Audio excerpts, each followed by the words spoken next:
Hello friends, അപ്പോൾ ഇന്ന് എന്ത് വീഡിയോ ഇടുന്നത് ഇങ്ങനെ ആലോചിച്ചുകൊണ്ടിരുന്നപ്പോഴാണ് എന്തുകൊണ്ടൊരു കുക്കിംഗ് വീഡിയോ ഇട്ടുകൂടാ, ഓണക്കാലമൊക്കെ അല്ലേ. അപ്പോൾ നമുക്ക് നേരെ ഒരു പായസം ഉണ്ടാക്കാൻ പോയാലോ. അപ്പം എന്താണ് നമ്മൾ ഇന്ന് ഉണ്ടാക്കാൻ പോകുന്നത്? സേമിയ പായസമാണ്. അപ്പം നമുക്ക് നേരെ അതെങ്ങനെ ഉണ്ടാക്കുന്നത് നോക്കിയിട്ട് വരാം. അപ്പോൾ ഫസ്റ്റ് പാൽ ഇവിടെ തിളപ്പിക്കാനായിട്ട് വെച്ചിട്ടുണ്ട്. നന്നായിട്ട് പാല് തിളച്ച് വരുന്നുണ്ട്. ഇനി നമ്മൾ ഉണ്ടാക്കുന്നത് ഞാൻ ഓൾറെഡി പറഞ്ഞു, സേമിയ പായസമാണ്. എൻ്റെ പേഴ്സണൽ ഫേവറേറ്റ് പായസങ്ങളിലൊന്നാണ് സേമിയ പായസം. നമ്മൾ എന്ത് പരിപാടി വെച്ചാലും പായസം സേമിയ ഇല്ലാത്ത ഒരു പരിപാടി നമുക്ക് ഇല്ല. ഓക്കെ, അപ്പം പാൽ നന്നായിട്ട് തിളച്ച് വന്ന ഇതിലേക്ക് നമ്മൾ സേമിയ ഇട്ട് കൊടുക്കുകയാണ്. ഓൾറെഡി റോസ്റ്റഡ് ആയിട്ടുള്ള സേമിയാണ് കേട്ടോ. അപ്പം സേമിയ നമ്മൾ ഇട്ട് കൊടുത്തു. ഇപ്പം നമുക്ക് സേമിയ മിക്സൊക്കെ വാങ്ങിക്കാൻ കിട്ടില്ല, അപ്പോൾ അത് തന്നെയാണ്, അത് നമ്മൾ ഇട്ട് കൊടുത്തു. അപ്പോൾ ഇതിനകത്തുനിന്ന് ഷുഗർ കുറച്ച് കുറയ്ക്കുകയാണ്, കാരണം നമ്മൾ കണ്ടൻസ്ഡ് മിൽക്ക് ആഡ് ചെയ്യുന്നുള്ളതുകൊണ്ട് ഷുഗർ കുറച്ച് കുറച്ചിട്ടുണ്ട്.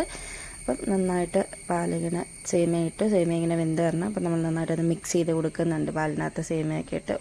ചെറിയ സിമ്പിൾ പരിപാടിയാണ്, നമ്മൾ പായസം ഉണ്ടാക്കാൻ വലിയ പരിപാടിയൊന്നുമില്ല, സിമ്പിൾ പരിപാടിയാണ്.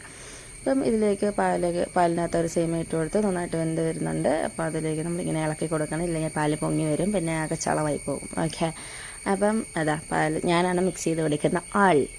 ഓക്കെ, ഇപ്പം നമ്മൾ ഇതിലേക്ക് യൂസ് ചെയ്യുന്നത് കണ്ടൻസ്ഡ് മിൽക്കാണ്. അമൂലിൻ്റെ കണ്ടൻസ്ഡ് മിൽക്കാണ് നമ്മൾ ഈ സേമിയയിലേക്ക് ഫസ്റ്റ് നമ്മൾ ആഡ് ചെയ്ത് കൊടുക്കാനായിട്ട് പോകുന്നത്.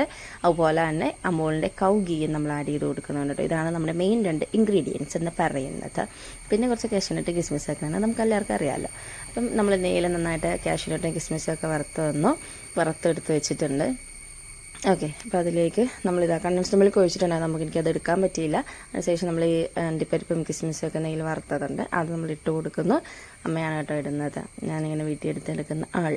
അപ്പം നന്നായിട്ട് അത് രണ്ടും കൂടി ഇട്ട് പിന്നെ കുറച്ച് നെയ്യ് ഒഴിച്ചു. അതിലേക്ക് പിന്നെ കുറച്ച് ഏലക്ക പൊടിച്ചതൊക്കെ ആഡ് ചെയ്ത് കൊടുത്തിട്ടുണ്ടായിരുന്നു ഫ്ലേവറിന് വേണ്ടിയിട്ട്. ഇത്രേ ഉള്ളൂ, നമ്മുടെ പായസം ഇവിടെ റെഡി ആയിട്ടുണ്ട്. വളരെ ഈസി ആയിട്ട് സിമ്പിളായിട്ട് നമുക്ക് ഉണ്ടാക്കാൻ പറ്റിയ പായസമാണ്. അപ്പോൾ എല്ലാവരും ഒന്ന് ട്രൈ ചെയ്ത് നോക്കൂ കേട്ടോ. അപ്പോൾ അത്രയേ ഉള്ളൂ, ബൈ.